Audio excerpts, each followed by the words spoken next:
Hello friends, நம்ம சேனலை புதுசாக பார்க்குற மறக்காம சப்ஸ்கிரைப் பண்ணிட்டு பாருங்க. நம்ம 100 டேஸ் சேலஞ்சில் டே 16 தான் இருக்கிறோம். கண்டிப்பாக ரன்னிங் ஆர் எனி ஸ்போர்ட்ஸ் பண்ணதுக்கு முன்னாடி வார்ம் அப் பண்ணிட்டு பண்ணுங்க. அப்படின்னா தான் அந்த பண்ணுற ஸ்போர்ட்ஸு ஒரு ஹெல்த்தியான ஒரு ஸ்போர்ட்ஸாக இருக்கும். நம்ம ரன்னிங் செக்ஷனுக்கு வார்ம் அப் எல்லாம் முடிச்சுட்டு ரன்னிங் போதுக்கு நம்ம ரெகுலராக போடுற ரோட்டில் தான் இருக்கிறோம், ஸ்டார்ட் பண்ண போகிறோம். ஓகே காய்ஸ், இன்றைக்கி நம்ம ரன்னிங் வந்து நம்ம ஸ்லோவாக தான் பண்ண போகிறோம். ஏன்னா ரெகுலராக நம்ம ரன்னிங் சண்டே பண்ணுறது வந்து என்னென்னா அதிகமாக கொஞ்சம் எக்ஸ்ட்ரா ஒரு 1 கிலோமீட்டர் 2 கிலோமீட்டர் ஓடும். இந்த வாரம் ஓட போகிறது இல்லை. ஏன்னா லாஸ்ட் வீக் நம்ம ஓடினதுனால மறுநாள் மண்டே வந்து கொஞ்சம் பெயின் அதிகமாக இருந்துச்சு. அதனால் இந்த வாரத்துக்கு நம்ம ரெகுலராக பண்ணுற அதே 10K தான் பண்ண போகிறோம். ஹாஃப் ஏ மார்க் முடித்து இப்போ போயிட்டுருக்குறோம்.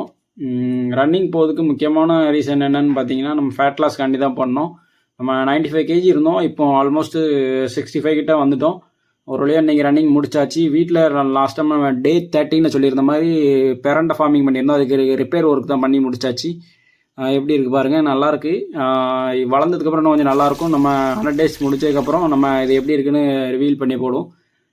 காலையில் பிரேக்ஃபாஸ்ட் பார்த்தீங்கன்னா ரைஸ், ப்ரோட்டீன், அப்புறம் கொஞ்சம் ஆனியன். லஞ்சுக்கும் அதே தான், ரைஸ் கொஞ்சம் ப்ரோட்டீன்.